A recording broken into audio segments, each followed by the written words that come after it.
બોલો રામસા પીરનો જય।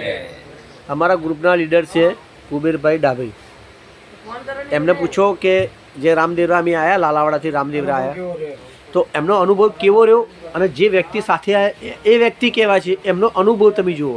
આમના વડીલ છે તો બે શબ્દો કે છે કુબેરભાઈ રામદેવપીર મંદિરમાં ગયા, દર્શન કર્યા। આ ગ્રુપ કેવું લાગ્યું તમને? આ ગ્રુપ સારો છે। આજે સારી રીતે હા, જીવન જીવતા આ માણસો સાથે અમે સારી રીતે ભોજન કર્યું, સારી રીતે આનંદમાં રહ્યા। મંગલ મંગલ આરતી લીધી અને આરતી લઈને ફેર આરતી લીધી, 9 વાગે આરતી વિખેર લીધી, દર્શન કર્યા, બાપાને પ્રસાદ આપ્યો, પ્રસાદ ખાઈને આયા બધા અમે ભોજન કિયા। ભોજન બધા સાથ में ભાઈ બધા સાથ ભોજન અને કિયા। આ માણસો સાથે તમે આયા તો આ માણસો કેવા અનુભવ રહ્યો તમને? મારા સારામાં સારો હતો। એમનો ભક્તિભાવ કેવો હતો આ ગ્રુપ સાથે? અમારા ભક્તિભાવ ગ્રુપ વાળો સારો છે। શાંતિ આનંદ આનંદ મંગળ આવ્યો ને તમને? આનંદ મંગલ મંગલ હે। બસ। જય બાબા રે, જય બાબા રે, જય બાબા રે, જય બાબા રે।